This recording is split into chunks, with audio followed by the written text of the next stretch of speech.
Eu tava tendo um papo esses dias com meu amigo Léo, do Piuí, sobre quando é que um homem vira homem. A gente tava trocando uma ideia mais filosófica assim, e aí a gente entrou nesse tema, e foi uma parada que me pegou assim, de tentar entender quando é que você pode falar que você não é mais um adolescente, um pós-adolescente, um bananão, um meninão em corpo de homem, mas você é um homem de verdade. E eu comecei a pensar nisso. Comecei a pensar e fui procurar lastro histórico, né, sobre isso. E é muito curioso, que quando você vai parar pra ver, durante muitos séculos existiram ritos de passagem de o que seria a infância pra vida adulta. O conceito de adolescência, ele é um conceito muito recente. Na Idade Média não tinha adolescente. Na Idade Média você era criança ou adulto, ponto, acabou. Nas guerras, durante muito tempo, nas guerras lutavam crianças de 13, 14, 15 anos. Se tem força pra levantar uma espada, você luta. Não tinha essa de adolescente café com leite, né? Desses ritos de passagem de infância pra vida adulta, tem alguns que são mais famosos, mais populares. Então, por exemplo, o que eu acho que talvez seja o mais famoso que existe é o Bar Mitzvah. Bar Mitzvah é um excelente ritual de passagem da infância pra vida adulta, né? Cultura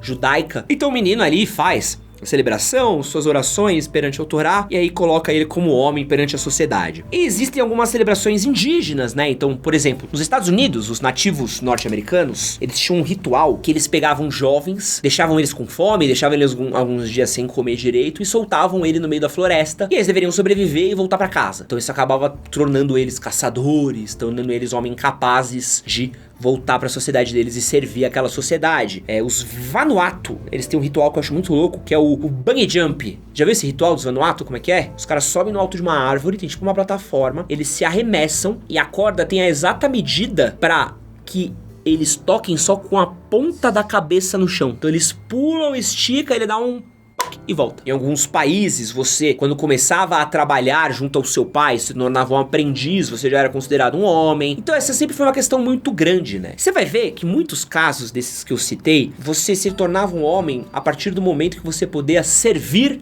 a alguém. Então dá pra ver que é um ritual que quando você tinha um pouco de independência, você tinha força, você tinha capacidade não só de se sustentar, mas servir à comunidade na qual você vivia. Então esse ritual acabava sendo quase como se fosse uma prova de que aquele indivíduo, ele servia aquele grupo de pessoas no qual ele convivia. Mas hoje, com a questão da adolescência, se eu perguntar pro Pedro qual é o ritual de passagem dele, ele vai falar: ai, passei do bronze pra platina no LoL. Super útil. Então a gente perde um pouco desse referencial, esse marco temporal que existia do quando você era uma criança pra vida adulta. E eu quero conversar um pouquinho hoje aqui, um papo mais filosófico do quando é que você pode decidir se um homem é um homem ou se você ainda não amadureceu o suficiente. Então prepara sua cordinha aí, porque tá começando o Bungee Jump do Pistolada.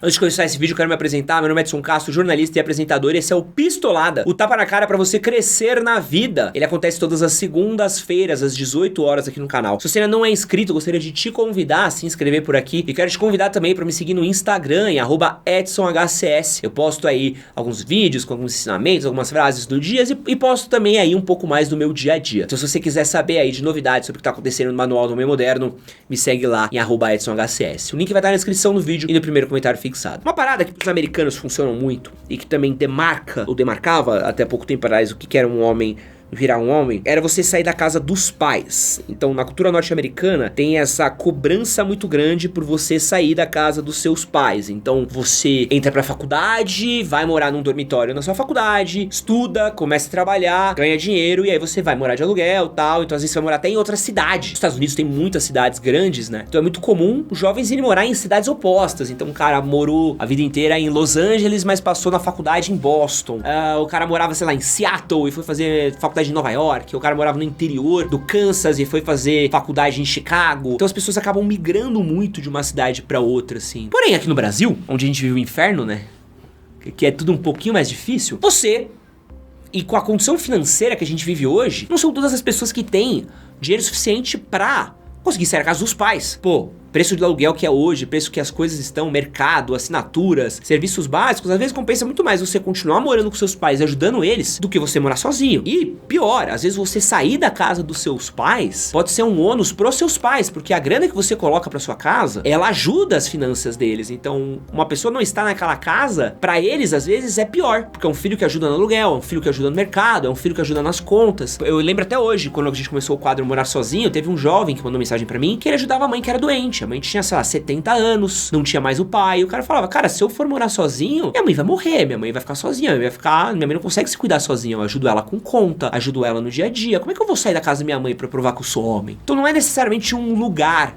que define se você é um homem ou não. Será que o dinheiro seria uma questão financeira, um crescimento profissional, um crescimento financeiro? Será que você ter grana o suficiente, isso definiria você como homem? Eu já acho que não, porque dinheiro não necessariamente define maturidade, não define atitude, não define nem o caráter. Outras pessoas você não conhece que tem muita grana e são infantis, gastam de maneira idiota, agem como moleques, são irresponsáveis, não pensam nos outros, não pensam na sociedade ao redor, nas pessoas as quais precisam dela ou dependem dela, ou às vezes se relacionam com ela. Então o dinheiro, por mais que seja uma parada que te dê acesso à coisa, pareça que você é mais bem sucedido, isso não define maturidade, não define responsabilidade, não define nada. Então você tem um monte de herdeiro aí que fazendo merda. Vai ser herdeiro por muito tempo, né? Você vê milionário nunca roda, você já reparou? Milionário quebra, mas não roda, porque a fortuna dele tá em outro país, tá em outro rolê. A empresa que quebrou, não é o milionário que quebrou. Então o dinheiro acho que talvez não seja a resposta pra você se tornar homem. Uma parada que eu até conversei nesse papo meu com o Léo, é um pouco sobre como talvez, o que eu acredito assim, é um passar por uma grande dor, uma grande provação, ou um grande momento onde você olha e fala, não, aqui ó,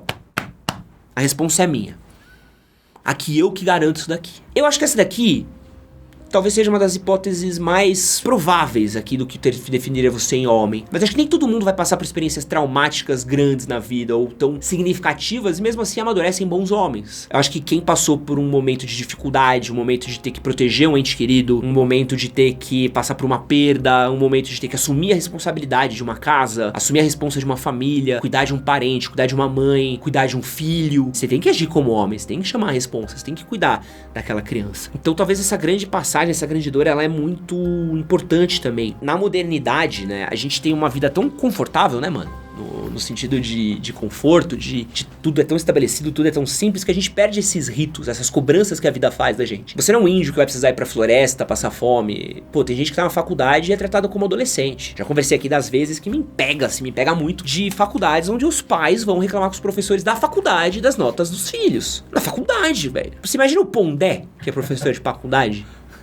Ter que chegar com uma mãe, falar, ai, seu Luiz Felipe, mas o Carlinhos é tão dedicado. Impossível, né? Mas a gente não tem isso. Falta esse... Antes era tirar a carta, lembra? Ah, se você é homem quando fizer 18. Hoje em dia fazer 18 não é nada. Hoje em dia a galera faz 18, foda-se. Quando você vai pro exército. É quando você tira a carta, quando você vai pro motel, quando você perde a virgindade. O molecada hoje tá perdendo a virgindade com 12, 13 anos e não vira homem por isso. Eu realmente acho que tem um rolê ali, nesses povos antigos, esses povos originários, que eu acho que é onde a gente deveria se apegar. Quando que é o conceito de que um homem vira um homem, assim? Eu acho que você vira um homem de verdade, você pode se definir um homem, pode se definir uma pessoa madura, a partir do momento que você consegue servir. É quando você consegue ser autossuficiente. E é quando você consegue ter responsabilidade. Então, autossuficiência do eu consigo me manter, consigo sobreviver, não dependo de ninguém para fazer o meu corre. Eu consigo ter a responsabilidade de entender que eu sou o único responsável pela minha capacidade de me manter. Então eu tenho que ser responsável por isso. E com as outras responsabilidades relacionadas às pessoas acopladas a gente que a gente precisa ter. E a capacidade de servir. Servir sua família, servir a sua comunidade, servir a sua esposa, servir a sua igreja, servir ao seu trabalho, servir ao lugar onde você frequenta. Você é uma pessoa capaz de agir. Talvez uma métrica de quando você envelheça, né, de quando você pode ser considerado um velho, é quando você talvez não consiga tanto servir, mas você pode aconselhar, né? Acho que talvez é uma boa definição, né, de quando você alcança a velhice. É quando você talvez não tenha no ápice da sua potência física. Rolou meio um Clóvis agora, né? Sua potência, da sua potência física, mas você tá na sua capacidade intelectual. Pô, eu talvez não vá lá carregar uma caixa, mas eu sei te contar como essas caixas devem ser carregadas, ou onde essas caixas devem ser empilhadas, ou onde meu pai empilhava essa caixa, não dava problema, onde meu avô empilhava isso, onde tudo isso acontecia. Talvez o adulto é quando ele começa a entender isso também. Preciso começar agora a aprender as coisas que meu pai aprendia, porque um dia eu passei isso pro meu filho, ou para um sobrinho, ou para alguém que vai estar aqui. Essa visão de mundo com mais responsabilidade, com mais sobriedade. Acho que essa visão de mundo que ela seja menos o eu, mais o todo. O que eu faço que afeta o meu todo?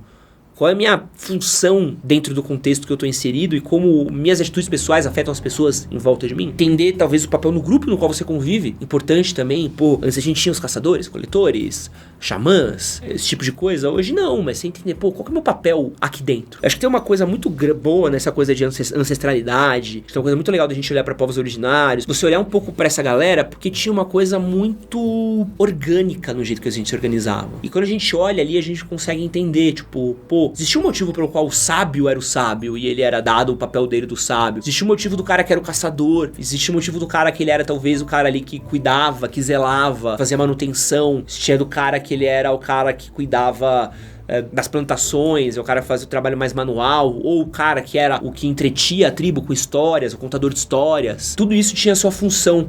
E cada um vivia aquela função para servir ao todo. Acho que hoje, às vezes, preso numa cultura de coaches, preso numa cultura de vídeos na internet, preso numa cultura de influenciadores de masculinidade, a gente fala muito de performance, fala muito de dinheiro, sucesso, casa, milhões, mulheres. Pô, eu não acho que você vira um homem quando você conhece uma mulher ou transa com uma mulher. Você não vira homem quando você faz 1 milhão. Acho que você não vira homem quando você tem sucesso profissional. Acho que você não vira homem quando você tem uma casa. Acho que você não vira homem quando você é promovido. Acho que você vira um homem quando você começa a entender qual que é o seu papel onde você vive, ou pelo menos começa a entender que você precisa entender o papel onde você vive. Mas comenta aí pra mim, quando é que você acha que um homem vira um homem de verdade?